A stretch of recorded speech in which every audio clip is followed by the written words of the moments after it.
Hello, tubers and tubettes. This is Dave Dixon. I live in Northern California, and today I wanted to talk to you about van life. I had already listed some different things about having to live in your car, and this is kind of like between van life and having to live in your car. Rent has gotten so high that you don't have a choice. You have to move into your car. And so what I'm talking about today is the legal issues of living in your car. Maybe some things that you didn't even think about, and maybe some things that that you already know about. So what everybody is most concerned about and they're most worried about, I think it's just a psychological thing, is the knock.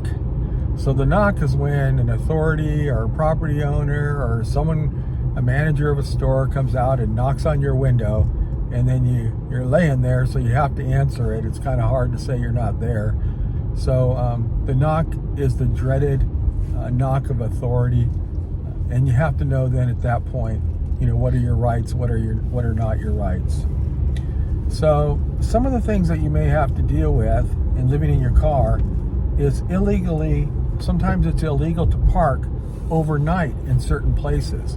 If you see signage, and you should kind of drive around and make sure that you're looking at everything, but if you see signage that says, oh, no overnight camping, or no staying overnight, then that's definitely a sign that you just don't want to do that, or you're going to end up with the dreaded knock. A lot of times, if it's a cop that comes out to do it, he could have you move along where you're trying to move along at 2 or 3 or 4 o'clock in the morning trying to find another place. He could also give you a fine, a ticket, and so that's also another big problem with just parking anywhere. The next one is your registration and your insurance, because a lot of times maybe you don't have a mailbox. You do need to get a mailbox, and you need to stay current on your registration and also on your insurance. Because when the cops pull up, the first thing they're going to do is they're going to run your plates. Now, a lot of times you might not be in the same state that you used to live in or where the car is registered, but they'll still be able to figure out if that car is registered and if you have insurance. So it would be really good to have both the current registration and also insurance so that you can immediately show it to somebody, apologize profusely, and then offer to move along. Another one is the parking laws. It may just not be a thing of just the parking or having the dreaded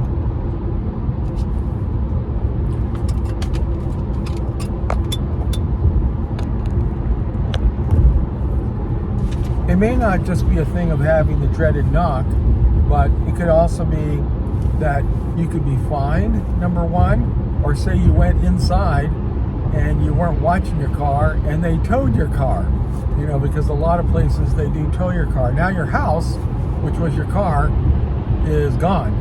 You're going to have to go to the tow yard. You're going to have to pay a lot of money because it was parked illegally. And so you have to make sure. I think as much as nobody wants to do it, I do think it's a good idea if you're going to a Walmart to go in and talk to the manager and say, you're just going to stay overnight. Is it possible if you can stay out in your van?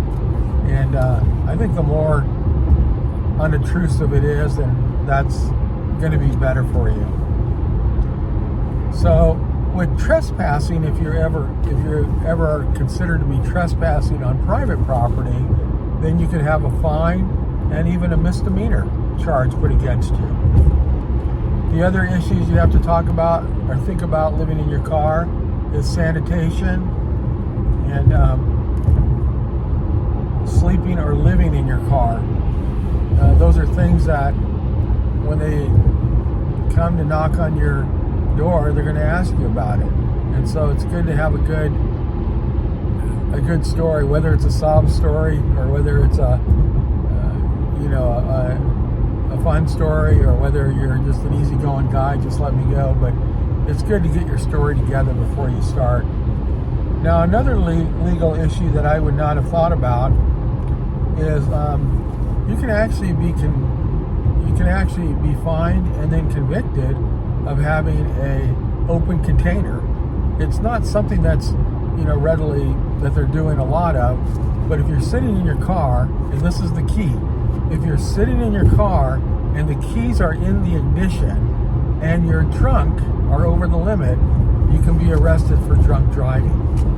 So, number one, don't put your keys in your ignition. You might want to put them in there because you think you're going to get out of there fast. The other thing is the open containers. So, you basically don't want to have open containers in your car because they will find them. I think another one just goes without saying is marijuana and any kind of medicine. You don't want to have that. Any kind of pills or drugs or things like that in your car, or even marijuana. Another one that they can get you on is loitering, and then also vagrancy.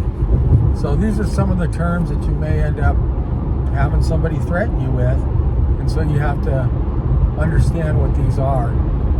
Sometimes they're going to let you go, and it's not going to be a big deal, and it's not going to be a big deal to them. I think a lot of it has to do with your attitude. Maybe a lot of it has to do with your story.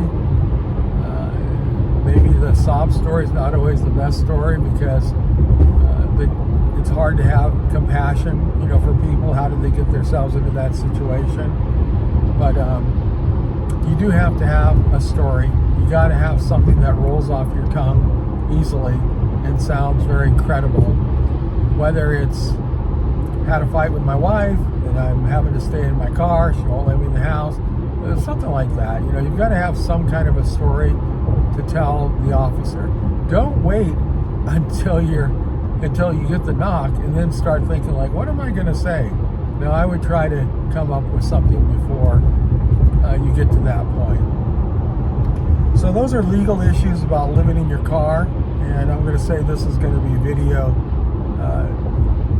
2, and then I'm going to continue going down my list that I had before and try to address some of them. But I think the legal issue is something you don't really think about. Maybe you've never been in trouble with the law at all, but now all of a sudden you're forced to live in your car, and you have to remember that there's laws against that, and so you're doing something that is not legal. I did hear of one guy that was working. It seemed like he was working at a warehouse, and but he had something that was more like a van, and he asked the manager if it would be all right if he stayed overnight out in the yard, and the manager actually didn't have a problem with it.